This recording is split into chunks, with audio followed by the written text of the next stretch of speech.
Halo, perkenalkan, nama saya Sheryl Laurencia. Nah, di sini saya akan memaparkan sedikit materi mengenai COVID-19 dan bentuk partisipasi dalam memeranginya. Jadi, apa itu COVID-19? Nah, Coronavirus Disease 2019, yang kemudian disingkat menjadi COVID-19, adalah suatu penyakit menular yang menyerang saluran pernafasan manusia. Jadi bagaimana manusia dapat terinfeksi dari COVID-19 ini? Yang pertama itu adalah dengan kontak dekat dengan si penderita COVID-19. Contohnya apa? Seperti kita sedang berjabat tangan. Lalu yang kedua, melalui tetesan kecil atau droplet dari hidung atau mulut si penderita pada saat batuk atau bersin yang mengenai kita. Lalu yang ketiga, droplet tersebut jatuh pada benda di sekitarnya dan kita sentuh. Lalu setelah itu kita menyentuh mata, hidung, atau mulut kita di bagian segitiga wajah. Nah, dengan begini kita juga dapat terinfeksi dari si COVID-19. Dan yang terakhir, ketika kita tanpa sengaja menghirup droplet dari si penderita COVID.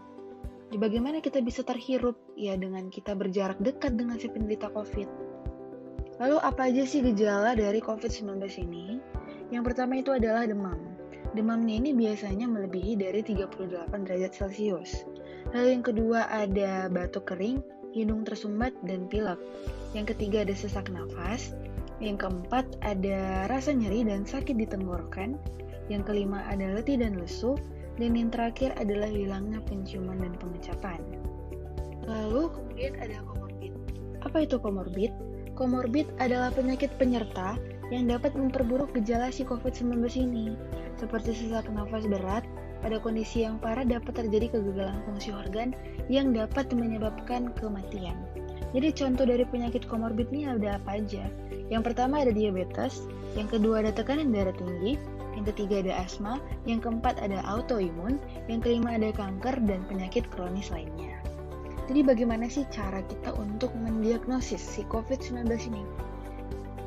Jadi untuk menegakkan diagnosis mengenai COVID-19 dilakukan dengan menemukan tanda dan gejala klinis, serta pemeriksaan laboratorium untuk membuktikan adanya partikel materi genetik virus di dalam sampel yang diperoleh melalui swab hidung tenggorokan ataupun mulut tenggorokan. Lalu, untuk pemeriksaan yang cepat di lapangan dapat menggunakan rapid test antigen. Namun untuk mendapatkan hasil yang lebih akurat lagi, boleh dilakukan dengan tes PCR. Lalu kemudian bagaimana sih cara kita memerangi COVID-19 ini? Nah, pemerintah juga menganjurkan kita untuk disiplin menerapkan prokes 5M. Apa aja 5M? Yang pertama itu adalah memakai masker, yang kedua mencuci tangan, yang ketiga menjaga jarak, yang keempat menjauhi kerumunan, dan yang kelima membatasi mobilitas. Dan di sini ada update situasi COVID-19 di Indonesia. Perkembangannya per tanggal 12 Juli 2021, penderita COVID-19 itu di Indonesia mencapai 2.567.000 sekian. Lalu yang sembuh ada 2.119.000 sekian, yang meninggal ada 67.355 jiwa.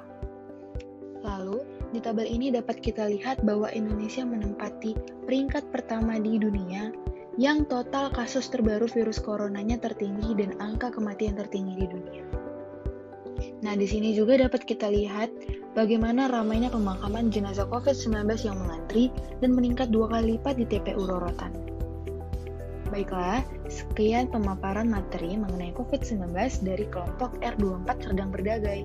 Kiranya kita semua bisa stay healthy dan stay safe teman-teman. Terima kasih.